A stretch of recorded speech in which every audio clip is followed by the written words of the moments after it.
Smart city जब हुआ, मुझे लगता है डाउनटाउन जो एरिया है वो सबसे ज़्यादा निगलेक्ट हो गया डाउनटाउन। और मुझे लगता है डाउनटाउन की ब्यूटिफिकेशन बहुत अहम है। और मैंने वही एक मेन चीज़ फोकस किया है कि जो ये डाउनटाउन के जो मेन चौक है, चाहे वो आलमगिरी बाज़ार चौक है, मिर्ज़ा कामिल साहब चौक है, सोवरा चौक है, मौलवी स्टॉप है, इन एरियाज़ को, रैना वारी है, हजरत बल है, इन एरियाज़ को ब्यूटिफाई करे, एक अच्छे से कैलिब्रेशन गेट्स बनाए। कल खुद वज़ीर आला जो दरगाह का हमारा सबसे बड़ा प्रोजेक्ट है, 2 बड़े गेट्स, कैलीग्राफिक गेट्स, कल खुद फाउंडेशन डालेंगे, वो भी मेरे कंस्टिट्यूंसी में है। तो हम कोशिश कर रहे हैं कि जो डाउनटाउन नज़रअंदाज हुआ स्मार्ट सिटी में, हम किसी तरीके से उसका ड्रेनेज और उसकी ब्यूटिफिकेशन ज़रूरी करें। तो कल कैबिनेट मीटिंग के दौरान सरकार ने एक बड़ा फैसला लिया रिजर्वेशन को लेकर, क्या लगता है एलजी ऑफिस से मंजूरी मिलेगी? देखिए, हमने वादा लोगों के साथ किया था, क्योंकि ये हमारा देन नहीं थी, ये देन बीजेपी और उनके साथ जब पीडीपी और पीसी वालों के साथ ये मिल के थे, उसके बाद ही उसका नतीजा हुआ जो ये रिजर्वेशन का मसला हुआ। हमने अपने मंशूर में लिखा था कि हम रैशनलाइजेशन करेंगे, और वही रैशनलाइजेशन जो उमर अब्दुल्ला साहब ने वादा किया था, वो वादा पूरा करके कैबिनेट ने फैसला करके वो अब एलजी साहब को पहुंचाया।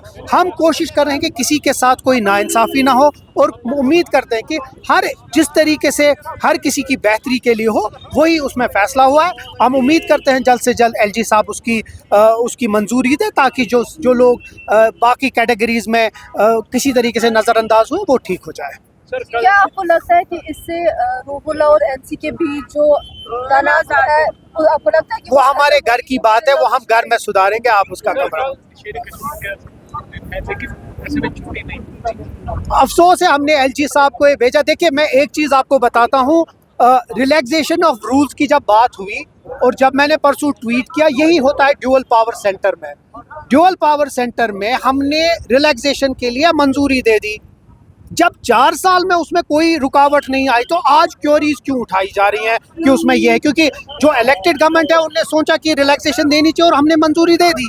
क्यों राजभवन उसको रुका रहा है? मुझे लगता है ये आपको ये सवाल उनसे पूछना चाहिए। उसी तरह जिस तरह ये सवाल है 5 दिसंबर की छुट्टी की या बाकी चीज़ है, dual power centre Jammu Kashmir के लिए बहुत एक नुकसान है, और मुझे लगता है जल्द से जल्द, इसीलिए हम बार बार मांग कर रहे हैं कि जो हमसे छीना गया वो हमें जल्दी दे, ताकि लोगों के जो मसाइल है वो रुके नहीं। जैसे कल हमारे जो बच्चे हैं, जो पीएससी और जो बाकी रिलैक्सेशन का, वो भी अभी भी आस लगा के हैं कि कब अप्रूव हो, जबकि इलेक्टेड गवर्नमेंट ने उसको अप्रूवल दे दिया। उम्मीद करते हैं जल्द से जल्द एलजी राजभवन इसका अप्रूवल दे देगा, ताकि हम ये काम कर सकें। कल प्रेस एनक्लेव में डिसेबल लोगों ने धरना दिया, प्रोटेस्ट किया, तो अभी भी उनकी लॉन्ग पेंडिंग डिमांड्स फुलफिल नहीं हो रही। मैं देखता हूँ, मैं सकीना जी से और इनसे बात करूंगा जो भी इनके कंसर्न है, क्योंकि अभी आपके से मैं ये सुन रहा हूँ, बट जितना भी हमसे हो सकता है, काफी अरसे से प्रोटेस्ट कर वही मुझे इस आपसे ही पता भी चला, बट अब क्योंकि आपने मेरे इसमें ध्यान में लाया, तो मैं कंसर्न के साथ बात करूँगा। Thank you so much.